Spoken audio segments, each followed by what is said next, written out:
নমস্কার, কেমন আছেন সবাই? আশা করছি সবাই খুব ভালো আছেন। আমিও ভালো আছি। আবারও চলে এসেছি আজ একটা নতুন ভিডিও নিয়ে।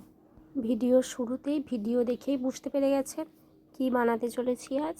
শীত তো প্রায় শেষের মুখে, তাই বানিয়ে ফেললাম দুধ পুলি বা দুধ পিঠে। তার জন্য নিয়ে নিয়েছি ছোট বাটির 1 বাটি চাল গুঁড়ি। উপর থেকে ছড়িয়ে দিলাম সামান্য লবণ।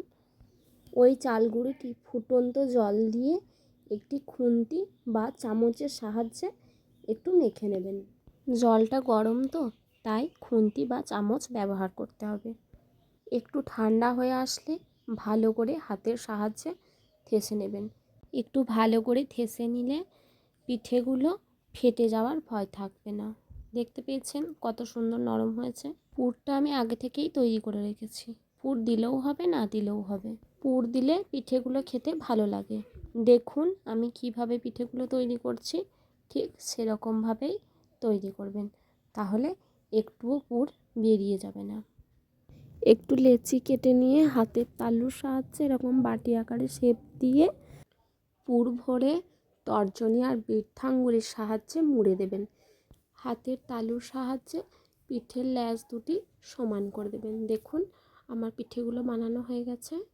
গ্যাসের চুলায় একটা কড়াই বসিয়ে নিয়েছি, তাতে দুধ দিয়ে দুধটা গরম করতে দিয়েছি। কড়াইতে দুধের দাগটা দেখেই বুঝতে পারছেন দুধটা কতটা মরে এসেছে। এই সময় চিনি দিয়ে ফুটিয়ে পিঠেগুলো ওপর থেকে ছেড়ে দেবো। দুধটা ফুটন্ত অবস্থায় পিঠেগুলো দিলে একটা পিঠেও ভাঙার ভয় থাকে না। 5 থেকে 7 মিনিট পিঠেগুলো ফুটিয়ে নেবেন। দেখুন আমার দুধ পুলি প্রায় হয়ে এসেছে। দুধটা কেমন পুরু হয়ে এসেছে। যখনই পিঠেগুলো দেখবেন ভেসে এসেছে, তখনই জানবেন দুধ পুলি হয়ে গেছে। আর উপর থেকে এলাচ ছড়িয়ে দিয়েছি, ওটা আমার নেওয়া হয়নি ভিডিও ক্লিপ। এই অবস্থাতেই আপনারা খেতে পারেন। আমি স্বাদটা একটু বাড়ানোর জন্য ওপর থেকে খেজুর গুড় দিয়ে দিয়েছি। দেখুন কালারটা কেমন বদলে গেল। খেজুর গুড়টা অপশনাল, আপনারা দিতেও পারেন, না দিতেও পারেন।